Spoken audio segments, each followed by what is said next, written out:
الله الله الله الله الله. السلام علیکم ورحمۃ اللہ وبرکاتہ.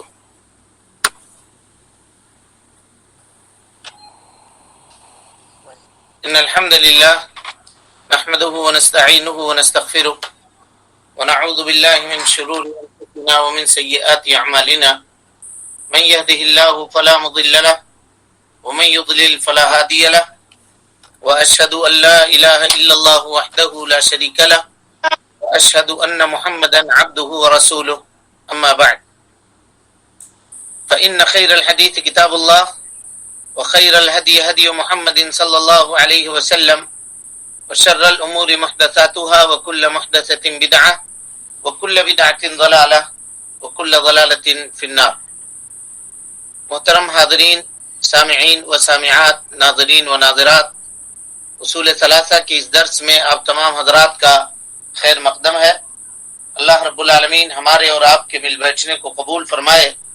علم دین، علم نافع سیکھنے، اس کے مطابق عمل کرنے، اس کی دعوت عام کرنے اور اس راستے میں آنے والے مصیبتوں کے اوپر اللہ رب العالمین ہمیں اور آپ کو صبر کی توفیق نصیب فرمائے.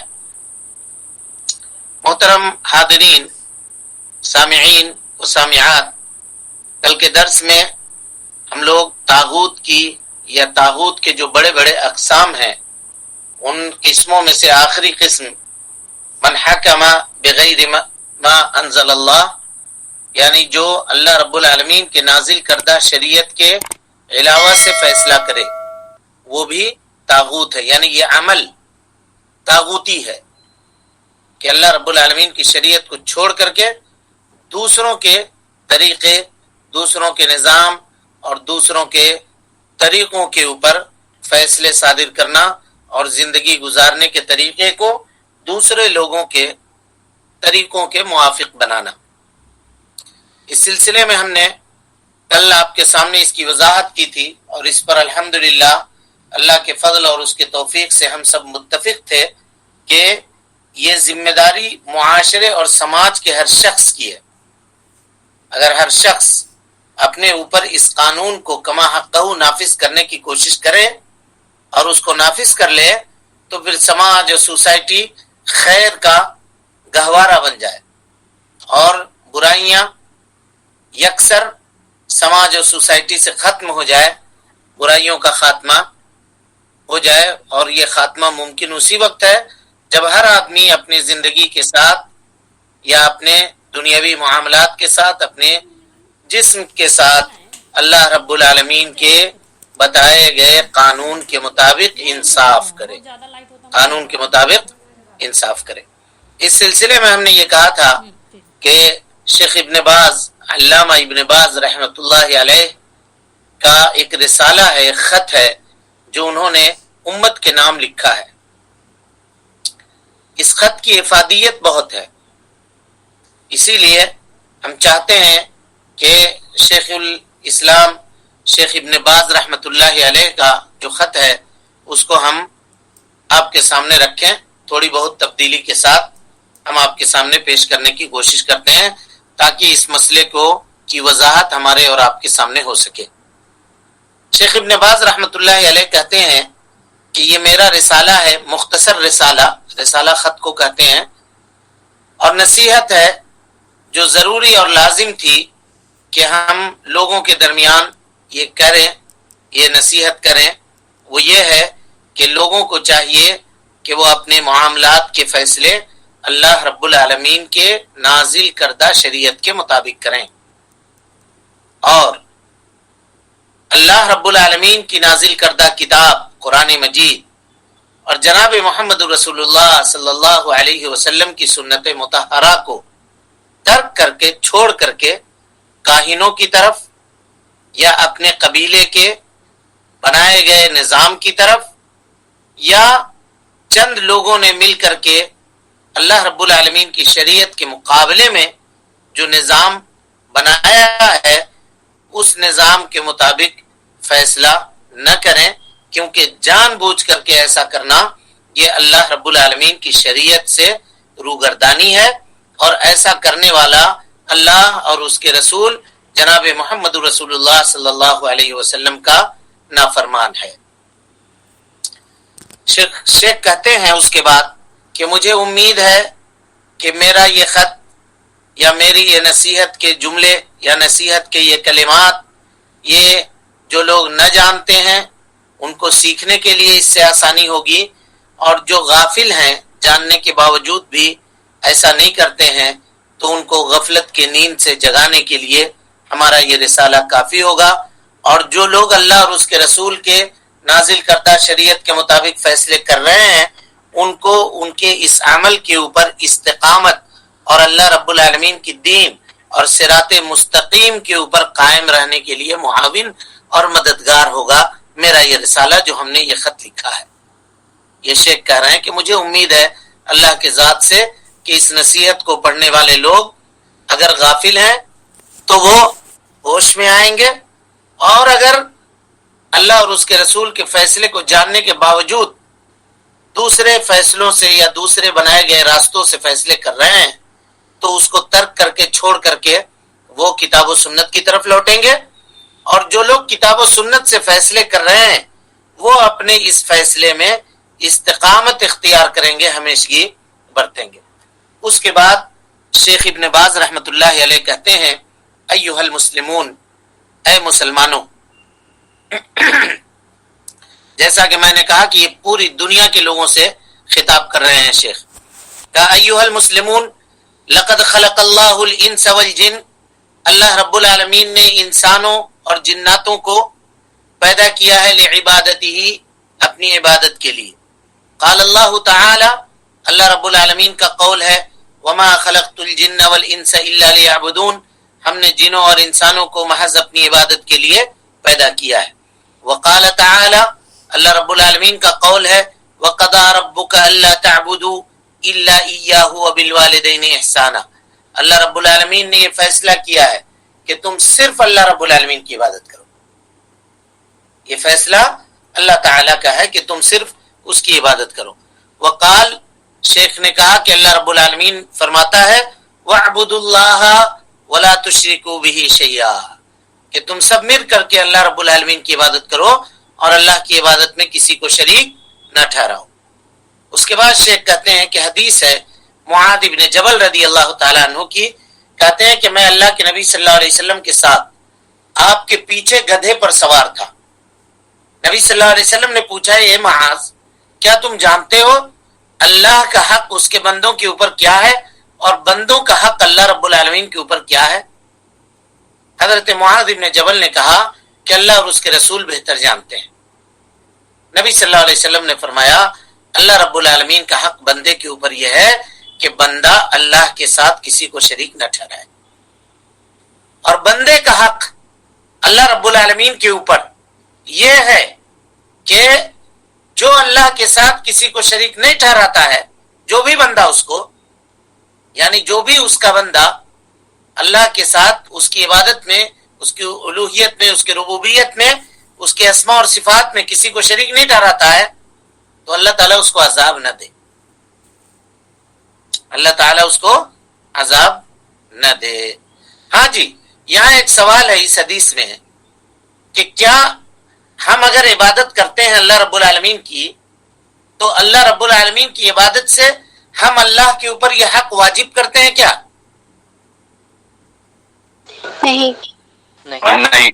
نہیں، بلکہ اللہ رب العالمین اپنے فضل سے، اپنے کرم سے ہم کو یہ دے گا، اور اللہ نے اپنے اوپر خود یہ واجب کیا ہے۔ ہم اللہ کے اوپر کوئی چیز واجب کرنے والے نہیں ہیں۔ یہ کس کا رد ہے؟ کس کا رد ہے جی؟ معتزلہ کا۔ معتزلہ کہتے ہیں کہ اگر کوئی بندہ توحید کے اوپر ہے تو اللہ کے اوپر واجب ہے کہ اللہ تعالیٰ اس کو جنت میں داخل کرے۔ اہل سنت والجماعت کہتے ہیں نہیں، ہم جتنے بھی عبادت کر لیں اللہ کے اوپر ہم واجب کرنے والے نہیں ہو سکتے، یہ تو اللہ کا فضل ہوگا کہ وہ ہماری عبادتوں کو قبول کر کے انشاءاللہ ہم سب کو جنت میں داخل کرے گا، یہ اللہ کا فضل ہوگا، اس کا احسان ہوگا۔ اور یہی اللہ کے نبی صلی اللہ علیہ وسلم کی اس حدیث سے ثابت ہوتا ہے جس میں آپ صلی اللہ علیہ وسلم نے فرمایا کہ تم میں کا کوئی بھی شخص اپنے عملوں کی بنیاد پہ جنت میں داخل نہیں ہوگا. لوگوں نے پوچھا کہ آپ بھی اللہ کے رسول؟ کہا ہاں میں بھی، مگر یہ کہ اللہ رب العالمین کی رحمت اپنے سائے میں ہم کو لے لے گی اور اللہ رب العالمین کی رحمت سے میرا بیڑا پار ہو جائے گا. اللہ تعالی ہمارے اور آپ کا بیڑا بھی اپنے رحمت کے سائے میں پار کروا دے اور ہم کو اور آپ کو بھی جہنم سے نجات دلا دے، جنت میں ہم کو اور آپ کو داخلہ دلوا دے یا داخل کر دے، آمین. تو شیخ کہتے ہیں کہ حضرت معاذ بن جبل کو اللہ کے نبی صلی اللہ علیہ وسلم نے یہ جواب دیا کہ بندے کا حق اللہ کے اوپر یہ ہے کہ جو بندہ اللہ کے ساتھ شریک نہ ٹھہراتا ہو اللہ رب العالمین اس کو عذاب نہ دے، یہ حق ہے. اس کے بعد شیخ کہتے ہیں کہ یہ حدیث بخاری اور مسلم کی ہے اور علماء نے عبادت کی تعریف کی ہے. تمام تعریفیں ایک دوسرے سے ملتی جلتی ہیں. کیا عبادت کی کیا تعریف کی ہے؟ شیخ الاسلام ابن تیمیہ رحمۃ اللہ علیہ نے عبادت کی کیا تعریف کی ہے؟ العبادت اسم جامع لکل ما يحب اللہ ورسولہ یا لکل ما يحب اللہ من اقوال من الاقوال والافعال الظاہرۃ والباطنہ، یعنی ہر وہ کام جس کو اللہ رب العالمین پسند کرتا ہو، چاہے اس کا تعلق قول سے ہو یا فعل سے ہو، ظاہر سے ہو یا باطن سے ہو، یہ عبادت ہے. ٹھیک ہے، سمجھ میں آ رہی بات یا نہیں؟ جی. کہتے ہیں شیخ ابن باز رحمۃ اللہ علیہ کہ عبادت اس بات کی متقاضی ہے کہ بندہ اپنے تمام معاملات کو اللہ رب العالمین کے حوالے کر دے. چاہے اللہ رب العالمین کسی معاملے کا حکم دیتا ہو یا اللہ تعالی انسان کو کسی چیز سے روک رہا ہو، چاہے اوامر ہو چاہے نواہی ہو، دونوں معاملے میں بندہ اللہ رب العالمین کے سامنے اپنے آپ کو سرنڈر کر دے اور یہ اعتقاد رکھے کہ ہم کو وہی چیز ماننا ہمارے اوپر واجب ہے، چاہے وہ قولی ہو یا عملی ہو. اسی طریقے سے آدمی کی زندگی اللہ رب العالمین کی شریعت کے اوپر قائم ہو، یہ عبادت کا مفہوم ہے. شریعت کے اوپر آدمی کی زندگی کیسے قائم ہوگی؟ کہ وہ اپنے لیے اسی چیز کو حلال کرے جس کو اللہ اور اس کے رسول نے اس کے لیے حلال کیا ہے، اور انہی چیزوں کو اپنے لیے حرام کرے جس کو اللہ اور اس کے رسول نے اس کے لیے حرام کیا ہے. خود سے حلال و حرام کا حق اپنے لیے نہ لے لے، یعنی خود سے جو اس کے دل کو اچھا لگے کرے اور جو اس کے دل کو برا لگے اس کو چھوڑ دے، ایسا نہیں ہے. اور انسان اپنے زندگی کے تمام تر معاملات میں، تمام سلوک میں، تمام کارکردگی میں اللہ رب العالمین کی شریعت کو ملحوظ خاطر رکھے، اپنے نگاہوں کے سامنے رکھے، تب وہ اللہ رب العالمین کا حقیقی معنی میں عبادت کرنے والا ہوگا. یہ شیخ ابن باز رحمت اللہ علیہ کہتے ہیں. وہ شخص جو چند معاملات میں اللہ رب العالمین کے حکم کو مانے اور چند معاملات میں اللہ رب العالمین کے حکم کو ترک کر دے، تو ایسا شخص حقیقی معنی میں اللہ رب العالمین کی عبادت کرنے والا نہیں ہے. سمجھ میں آئی بات؟ جی. ہاں، آج ہمارا معاملہ یہ ہے کہ ہم اللہ اور اس کے رسول کے فیصلے کو وہیں پر قبول کرتے ہیں جہاں پہ ہمارا مطلب نکل رہا ہوتا ہے. جو مفید مطلب ہے اس کو ہم قبول کر لیتے ہیں، اور جہاں ہمارے مفاد سے کوئی بات ٹکرا رہی ہوگی تو وہاں پھر ہم راستہ تلاش کرتے ہیں کہ اس میں کوئی اور راستہ نکالیے، اس میں کوئی اور راستہ نکالیے. اب آپ غور کیجئے ایک بات، اللہ رب العالمین نے اپنی شریعت میں میراث کے تقسیم کا طریقہ بتلایا ہے نا جی؟ میراث سمجھ رہے ہیں؟ مرنے کے بعد انسان کا مال جو اس کے بال بچے اور اس کے رشتہ داروں میں جو تقسیم ہوتا ہے، اس کا طریقہ ہے یا نہیں ہے؟ جی موجود ہے. اسلام نے عورتوں کے مقابلے میں مردوں کو ڈبل حصہ دیا ہے. یہ معلوم ہے؟ جی معلوم ہے. مردوں کے مقابلے میں یا عورتوں کے مقابلے میں مردوں کو ڈبل حصہ دیا ہے اسلام. اب اگر کوئی شخص یہ کہے کہ ہم دوسرے قانون سے فیصلہ کروائیں گے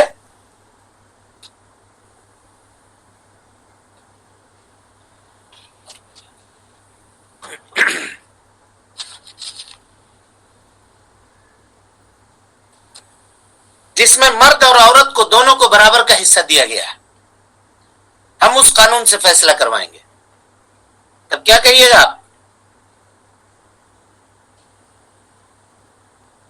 غلط ہے شریعت کے انکار. اللہ اور رسول کیا کر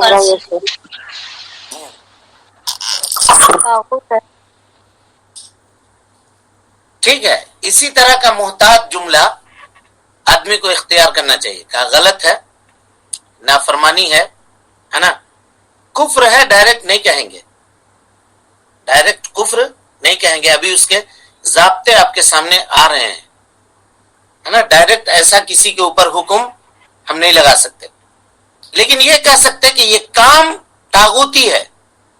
جو بھی یہ کام کر رہا ہے وہ طاغوت کا کام کر رہا ہے، کیونکہ حکم بغیر ما انزل اللہ، اللہ رب العالمین کی شریعت کو چھوڑ کر کے فیصلہ لینا، یہ کیا ہے جی؟ طاغوت کے قسموں میں سے ایک قسم ہے. جہاں طاغوت 5 اقسام بڑے بڑے بیان کیے گئے، جس میں ابلیس ہے، جس میں جو اپنی عبادت کی دعوت دے وہ ہے، جس میں جو علم غیب کا دعویٰ کرے وہ ہے، جس کی عبادت کی جائے راضی ہو وہ ہے. اور اس میں سے 5واں شخص کون ہے؟ 5واں شخص وہ ہے جو اللہ رب العالمین کی شریعت کے علاوہ فیصلہ کرے. اللہ رب العالمین کی شریعت کے علاوہ فیصلہ کرے. کہا کہ ایسا کرنے والا جو اپنے بعض معاملے میں اللہ کے رسول کی شریعت کو مانتا ہے، بعض معاملے میں چھوڑ دیتا ہے، وہ آدمی اللہ رب العالمین کی حقیقی معنوں میں عبادت کرنے والا نہیں ہو سکتا. شیخ الاسلام کہتے ہیں اللہ رب العالمین کے لیے اس کی عبادت کو خالص کرنے کا مطلب یہ ہے کہ آدمی طاغوت سے براءت کا اظہار کرے. اور طاغوت سے براءت کے اظہار کرنے کا معنی یہ ہے کہ جو نظام ہے اس کا، اس نظام سے فیصلہ نہ کرے. سمجھ میں آ رہی بات؟ اور یہی مقتضا ہے، یعنی یہی معنی اور مفہوم ہے لا الہ الا اللہ کا. لا الہ الا اللہ کا کہتے ہیں اللہ رب العالمین لوگوں کا رب ہے، لوگوں کا پالنہار ہے، اس کو پالنے والا ہے، اور وہی عبادت کا مستحق ہے، اس لیے کہ اسی نے اس کو پیدا کیا ہے. تو جب اس نے پیدا کیا ہے، وہ پالنے والا ہے، وہ عبادت کا مستحق ہے، تو وہ اس بات کا بھی مستحق ہے کہ وہ ان کو آرڈر دے اور وہ ان کو منع کرے، کسی کام کے کرنے کا حکم دے یا کسی کام کے کرنے سے روکے.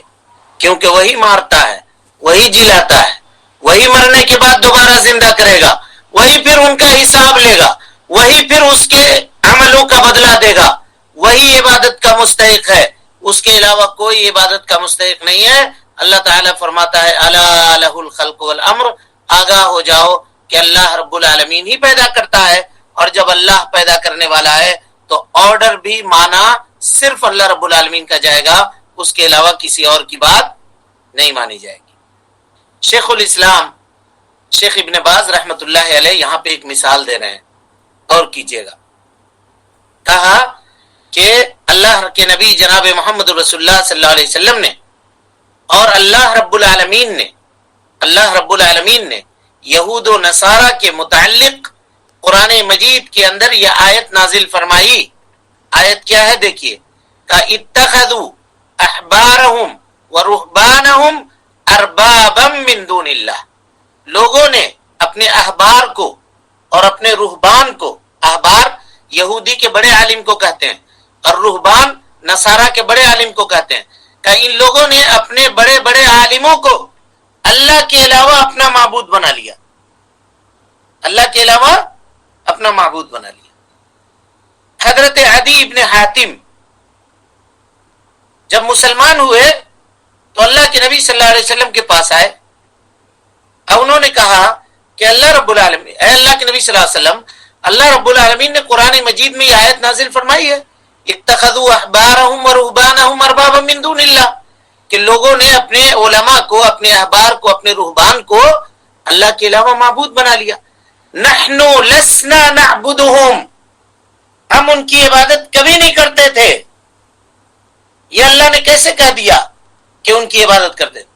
یعنی عدی ابن حاتم بھی وہی سمجھ رہے تھے جو آج ہم سمجھتے ہیں۔ عبادت صرف ہم یہ سمجھتے ہیں کہ اس کے سامنے جا کر جھکے تو عبادت ہے، اس کے لیے نظر و نیاز کرے تو عبادت ہے۔ سمجھ میں آ رہی بات؟ اللہ اور اس کے رسول کے مقابلے میں کسی کی بات ماننا، مقابلے میں کسی کی بات ماننا، یہ بھی اس کی عبادت ہے، چاہے کوئی بھی شخص کیوں نہ ہو، چاہے خود اپنا نفس کیوں نہ ہو، اگر اس کی بات مانتا ہے کوئی شخص تو عبادت ہے۔ اس کی ایک مثال دیتا ہوں میں آپ کو۔ سخت جاڑے کا موسم ہے، اور آج کل یہ سب مثال بہت پہلے دیا جاتا تھا، جاڑے کا موسم ہے، گرمی کا موسم ہے، سردی کا موسم ہے، اب کچھ نہیں، اب 12 مہینہ ہے۔ اب بولیے اب کیا ہے جی؟ 12 مہینہ 12 مہینہ 12 مہینہ کیا ہے 12 مہینہ؟ سنیے، سوئے ہوئے ہیں بستر میں، فجر کی اذان کی آواز آئی، نفس کہہ رہا ہے کہ سو جاؤ،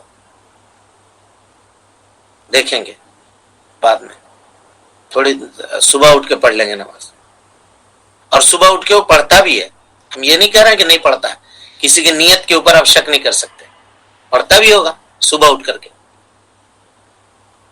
لیکن اس وقت اس نے کس کی بات مانی؟ اپنے نفس کی۔ تو یہ نفس کو رب بنانا ہوا یا نہیں ہوا؟ جی ہوا۔ اللہ کے حکم کے مقابلے میں اس نے اپنے نفس کو رب بنایا یا نہیں بنایا؟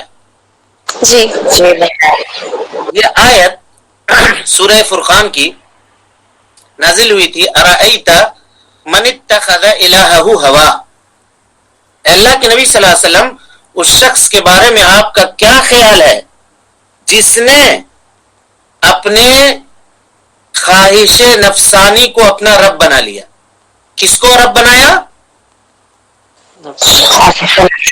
خواہش نفسانی کو، یعنی اپنے نفس کے خواہش کو رب بنا لیا اس نے، نفس کے خواہش کو۔ سب جانتا ہے کہ جہیز لینا ناجائز ہے، سب جانتا ہے کہ بہت گیدرنگ کر کے، بہت پیسہ خرچ کر کے، بہت ہاؤ بھاؤ کر کے شادی بیاہ اور اس طرح کی چیزیں کرنا یہ ناجائز ہے، لیکن لوگ کیا کہے گا؟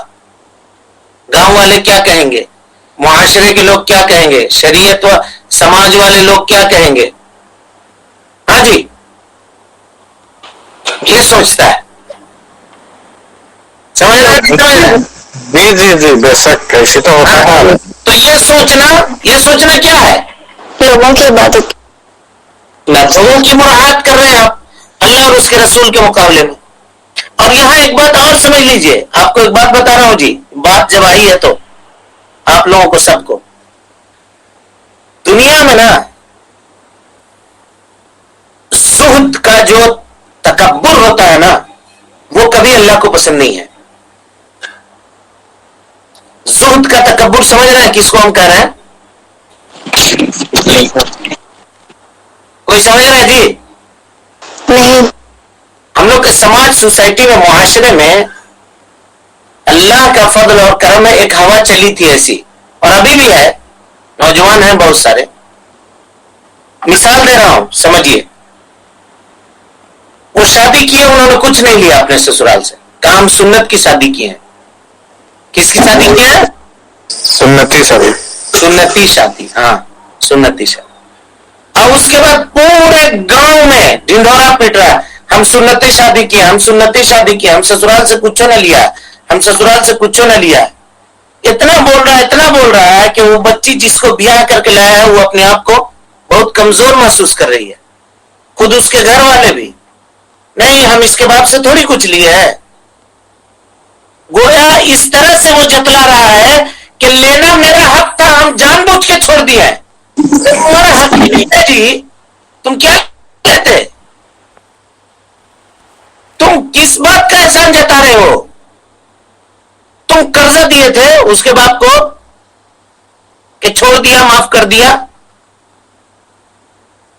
اسی کو کہتے ہیں سود کا تکبر، اور یہ تکبر ابلیس کرتا تھا. کہا تھا انا خیر من، میں عبادت زیادہ کرتا ہوں. سمجھ ماری بات؟ جی جی بالکل. ہم کچھ نہ لیا، ہم کچھ نہ لیا، نہ لیا تو کس پر احسان کیا؟ تو اپنے آپ پر احسان کیا، وہ لڑکی کے باپ پہ تھوڑی احسان کیے ہو. وہ تو مرد ہنس کے تم کو دیوے کرتا، چاہے بھیک مانگ کر کے دیتا، چاہے جہاں سے دیتا، لیکن زندگی بھر اس کی بیٹی کو بلا کر کے نہ لے کر کے اس کو تم بے عزت کرنے کے لیے نہ لیا ہے کہ بار بار اس کو گھر میں والے بھی تانا دیتے ہیں اور تم خود کہتے ہو کہ تم کو ہم بغیر جہیز کے ہم لے کر کے چلے آئے. عام شکایتیں سماج اور سوسائٹی کے، ہم کو ہمیشہ یہ تانا ملتا ہے ہمارے گھر میں کہ تمہارا باپ تم کو کچھ نہیں دیا، ہم تمہارے باپ سے ہم کچھ نہیں لیے، ہم ایک پیسہ کا ڈیمانڈ نہیں کیے ہیں. ارے تو کاہے کا ڈیمانڈ کرتے تم اس کو رکھنے کے لیے دیے تھے لڑکی کے باپ کو. بولیے جی. کوئی حق ہی نہیں ہے بولنے کا. اسی کو کہتے ہیں سود کا تکبر. اسی کو آج عام ہے، عام. کئی ایک لوگوں نے یہ شکایت کی، یہ بتایا کہ آج کل یہی ڈر ہے بھائی، کسی بھی ایکشن کا ریئیکشن ہوتا ہے. لڑکی کا باپ بیچارہ ڈر کے مارے کہ اگر ہمارا داماد کچھ نہیں لے رہا ہے تو میری بیٹی کا جینا مشکل ہو جائے گا.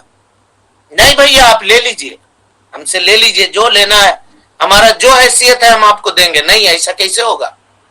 نہیں تو آپ ہماری بچی کو جینے نہیں دیجیے گا، ہر بات میں تانا ماریے گا. تمہارا باپ تو واشنگ مشین بھی نہیں دیا. ارے لڑکا منع کیا تھا تو کیا تھا، تمہارے باپ کو کیا فرض بنتا تھا کہ اپنے بیٹی کو تو دینا چاہیے تھا، فریج دینا چاہیے تھا، پلنگ دینا چاہیے تھا، ڈریسنگ دینا چاہیے تھا، واشنگ مشین دینا چاہیے تھا. اب اتنا تانا اس کو دیا جاتا ہے اس کے سسرال میں، اس کے گھر میں، کہ وہ بچی بیچاری اپنے آپ کو ہلکان سمجھتی ہے، ہر معاملے میں حقیر سمجھتی ہے، غریب سمجھتی ہے. تو کہاں جا رہے ہیں ہم؟ ایک برائی کو چھوڑتے ہیں، دوسری برائی کو اپنا لیتے ہیں. اس برائی گویا کہ حق تھا ہمارا اور ہم نے معاف کر دیا. کوئی حق نہیں ہے لڑکی کے شادی میں، لڑکی کے باپ کا 1 روپیہ نہیں خرچہ ہے.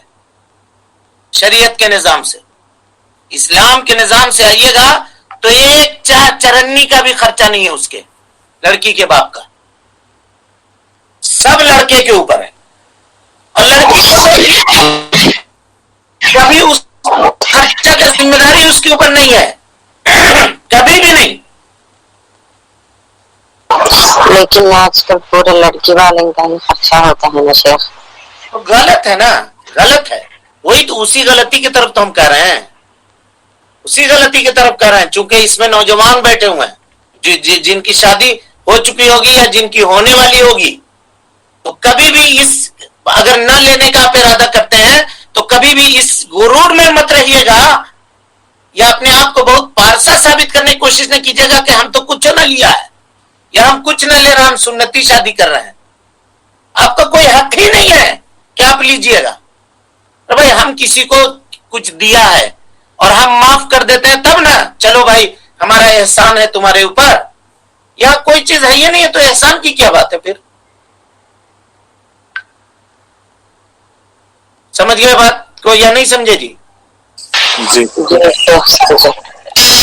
ہمارا ٹاپک نہیں تھا، لیکن اب برسبیل تذکرہ گفتگو آ گئی تو ہم نے بیان کیا. عدی ابن حاتم رضی اللہ تعالی عنہ کی جو یہ روایت ہے، اس کو پھر ہم لوگ کل پڑھیں گے انشاءاللہ العزیز. اللہ رب العالمین سے دعا ہے کہ اللہ تعالی ہمیں اور آپ کو حسن عمل کی توفیق دے، ہماری اصلاح فرمائے، جب تک زندہ رکھے دین اسلام پہ زندہ رکھے، اور جب اٹھائے ایمان پہ اٹھائے. آمین وآخر دعوانا ان الحمدللہ رب العالمین. اللہ اللہ اللہ اللہ اللہ اللہ اللہ اللہ اللہ